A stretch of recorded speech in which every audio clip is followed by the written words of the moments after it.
भवानी जगदम्बा ने जैसे ही देवताओं को स्वस्थ किया, समाधान दिया, देवता सब के सब उसी हिमालय के नीचे, कंदरा के नीचे निवास करने लगे और इंतजार करने लगे कि कब महिषासुर के मरने की खबर आएगी और कब हम फिर से स्वर्ग में जाकर के हर्ष आनंद मनाएंगे।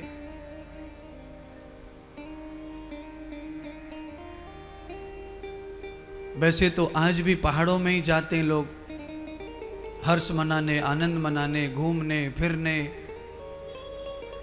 आजकल तो शादी ब्याह करके भी लोग पहाड़ों की तरफ ही जाते हैं घूमने, नया जोड़ा लेकर, नई जीवन को लेकर। माता रानी ने कहा कि तुम सब लोग हिमालय में रहो और उस पापी पशु के बालक को, उस भैंस के बालक को मैं पूरी तरह ठीक कर दूंगी। कहते हैं महिषासुर ने स्वर्ग पर शासन किया था, स्वर्ग सिंहासन पर बैठा हुआ था। माता शेर पे सवार होकर के स्वर्ग के निकट चली गई पहाड़ों में और शेर के साथ माता ने जोर से धाड़ लगाई, आवाज लगाई। कहते हैं माता रानी की आवाज को सुनकर के सारा का सारा स्वर्ग का दैत्यराज हिल गया। महिषासुर सोया हुआ था, उसने माता रानी की धाड़ को सुना तो उसके शरीर में पसीना छूट गया।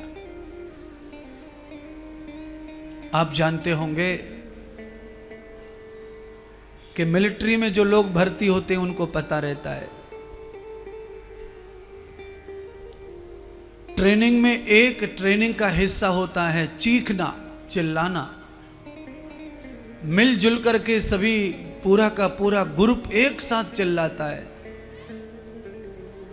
और उस चिल्लाने का अर्थ होता है दुश्मन को घबराहट पैदा करना। चाहे सभी कंपनियों का, सभी यूनिट्स का अपना अपना जय घोष होता है, मिलिट्री में अलग अलग रेजिमेंट का अलग अलग जय घोष है।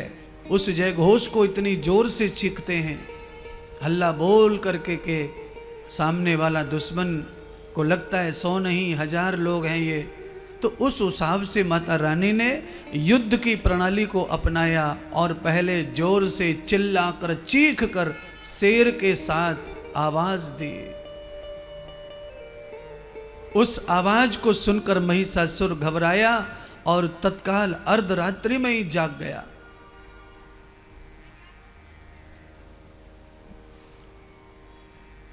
अपने द्वारपालों को, सैनिकों को बुलाया।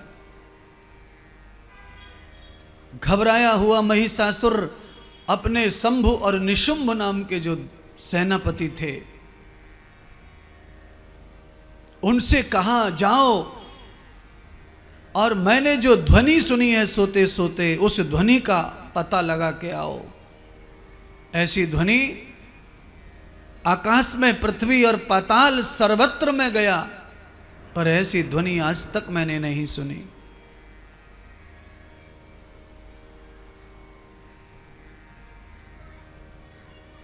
ये पता करके आओ कि ये ध्वनि किसकी है। थोड़ा सा ट्रेवल कम कर दे बाबा।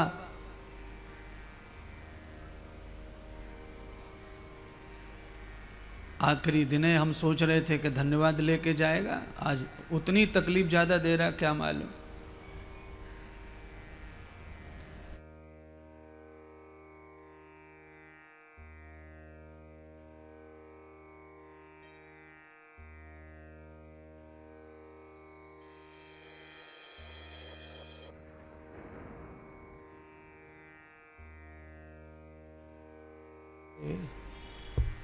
जगदम्बे मात की जय हो।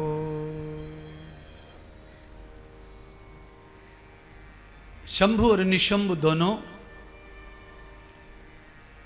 उस आवाज की खोज करने के लिए स्वर्ग के कोने कोने पर यात्रा कर रहे हैं। उस सिंह गर्जना को ढूंढ रहे हैं, ये आवाज, ये ध्वनि कहां से आई थी। आवाज को खोजना भी विज्ञान है, आवाज को खोजा जा सकता है। मैं जितनी बात कह रहा हूं, इन बातों को भले ही आप आंखों से देख नहीं पा रहे हैं, कानों से सुन पा रहे हैं, जो बात कानों में गई वो गई, और जो बात कानों में नहीं गई वो उड़ गई तो वो कहाँ गई ऐसे पता नहीं। पर हाँ, आप जब यहाँ ध्वनि यंत्र लगाएंगे तो आप इन आवाज़ों को, इन बातों को फिर से पकड़ पाओगे। शब्द को पकड़ा जा सकता है, शब्द को ढूंढा जा सकता है वायुमंडल में, आकाश मंडल में। शंभु और निशंभु दोनों दैत्य सेना के साथ निकले थे। पूरी रात्रि खोजते रहे, पर कहीं पर भी वो सिंह दहाड़ नहीं प्राप्त हुई। जब प्रातः सूर्य उदय हो रहा था, पीला पीला आकाश हो रहा था सूर्य के प्रताप से, उस समय स्वर्ण रंग का शेर और उस पर सुंदर सी एक दिव्य शक्ति सूर्य की तरह चमकी। पहाड़ों के बीच में माता रानी शेर पे सवार शंभु और निशंभु को दिखाई पड़ी। उस महिला का रूप देख करके शंभु निशंभु दोनों हैरान हो गए और ये सोचने लगे कि ये दहाड़ कौन कर सकता है। उस महिला के पास गए, भवानी जगदम्बा के पास गए। जगदम्बा को देखा तो उनकी आंखें बंद हो जाती, चौंकाई आंखें बंद हो रही थी, आंखों में चकाचौंध हो रहा था। शंभु निशुंभ ने कहा, कौन हो तुम?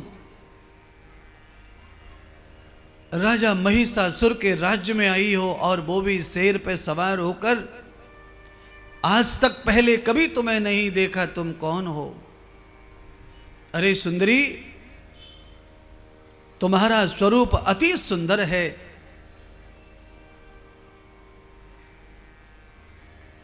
तो भवानी माता ने कहा, अरे दैत्यराज,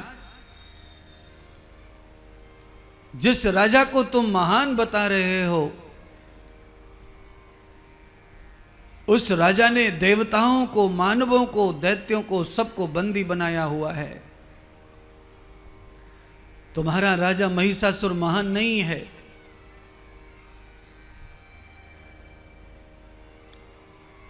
मेरा नाम काल है, मैं महाकाली हूं।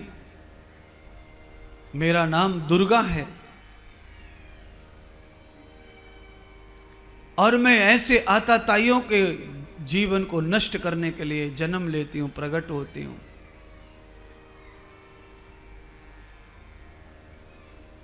इसीलिए तुम्हारे राजा को प्राण चाहिए तो जाकर अपने राजा से कह दो कि वो पाताल में चला जाए और स्वर्ग देवताओं को दे दे, नहीं तो उसकी खैर नहीं है।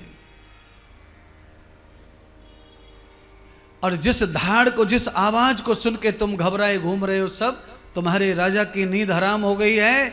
ये बता देना राजा से, वो दहाड़ने वाली मैं हूं और ये मेरा सिंह है, वो दहाड़ मेरी है।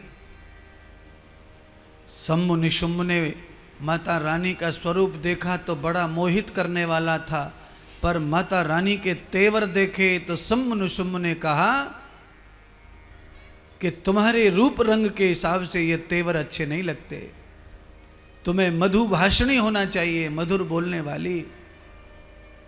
और स्त्री जो है सुंदर हो उतनी मधुर भाषणी हो, सरल भाषा बोले, मधुर भाषा बोले, प्रिय भाषा बोले, मोहक भाषा बोले। स्त्री को शोभा नहीं देता इसे कटु वचन, ऐसे अहंकारी वचन। और तुम तो अति सुंदर हो, इसलिए तुम्हारे स्वरूप में ये अहंकार अच्छा नहीं लगता। अरे जाओ, उस भैंस के बच्चे के गुलाम हैं तुम, इसलिए जाकर के उसे बताओ और तुम वो सब मिलकर के अपने प्राण बचाने चाहें तो बचा के भाग जाओ पाताल में, नहीं तो एक एक को मैं मार डालूंगी।